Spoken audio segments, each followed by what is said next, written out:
उत्तर प्रदेश के सभी मदरसों में अब इतवार की छुट्टी होगी। अब यूपी में मदरसों की जुमे को नहीं बल्कि इतवार को छुट्टी रहेगी। मदरसों के बच्चों का खास यूनिफॉर्म भी होगा। यूपी मदरसा एजुकेशन काउंसिल की मीटिंग में ये फैसला लिया गया है। उत्तर प्रदेश के सभी मदरसों में हफ्तावार छुट्टी जुमे को नहीं अब इतवार को होगी। ये हुक्म यूपी के सरकारी इमदाद याफ्ता और गैर सरकारी इमदाद याफ्ता मदारिस में नाफिज होगा। वहीं मदरसों में यूनिफॉर्म भी होगी। गुज़िश्ता रोज यूपी मदरसा शिक्षा परिषद की मीटिंग हुई थी जिसमें यह अहम फैसला लिया गया। आपको बता दें कि अब पूरे यूपी में यही नाफिज रहेगा। उत्तर प्रदेश के मदरसों में जो छुट्टी पहले जुमे को हुआ करती थी, हफ्तावार छुट्टी को बढ़ाकर इतवार किया गया है। इतवार को ही अब सभी मदरसों में छुट्टी होगी। इसके अलावा एक यूनिफॉर्म भी मुकर्रर किया जाएगा जो मदरसों के बच्चों को पहनना होगा। तो यह हम खबर इस वक्त आप तक पहुंचा रहे हैं और मजीद जानकारी के साथ विशाल इस वक्त हमारे साथ जुड़ गए हैं। विशाल, क्या जानकारी इस हवाले से मिल पा रही है मीटिंग में और क्या कुछ रहा?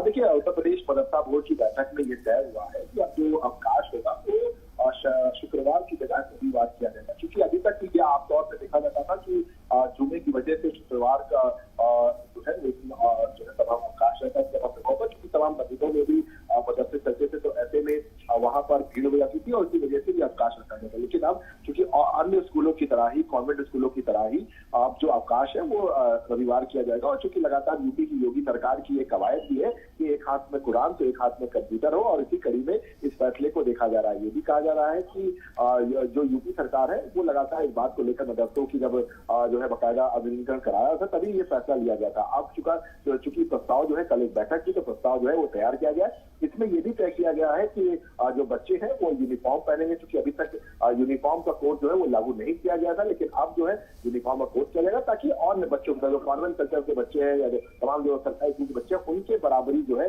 ये तमाम बच्चे कर सके, और इसी को लेकर ये कवायद देखी जा रही है। इसके साथ साथ ये भी कहा गया है कि एक विषय की जो परीक्षा जो है अन्य जो है पढ़ाई के अलावा भी देना अनिवार्य होगा। तो ये बच्चे के विवेक पर होगा कि वो कौन सा विषय चुनता है और क्या देता है। लेकिन फिलहाल ये कह सकते हैं कि एक बड़ी कवायद जो है वो उसके तौर पर ये देखा जा रहा है, और अब फिलहाल ये जो स्थितियां हैं ये प्रस्ताव के तौर पर तैयार करेंगे। जी बिल्कुल विशाल, यहाँ पर यूनिफॉर्मिटी लाने की कोशिश की जा रही है। मदरसों के बच्चों को भी मेन स्ट्रीम से जोड़ने के लिए तमाम कदम उठाए जा रहे हैं, लेकिन जो फैसला लिया गया, इसका ऐलान किया गया, किस तरह से इस फैसले को देखा जा रहा है? क्या इस्तकबाल हो रहा है मदरसा मुंतजिमीन की? अगर रद्दअमल की बात करें, किस तरह इस वक्त रिएक्शंस मिल रहे हैं लोगों के?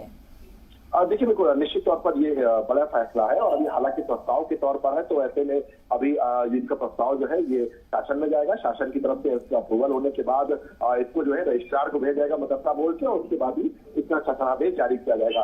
अभी हालांकि केवल प्रस्ताव है, लेकिन हाँ ये कहना बिल्कुल नहीं होगा कि अन्य बच्चों को जो है बिल्कुल अन्य बच्चों की तरह ही मदरसों के बच्चों को सीधे तौर पर आगे पढ़ाने के लिए ये एक बड़े फैसले के तौर पर देखा जा सकता है।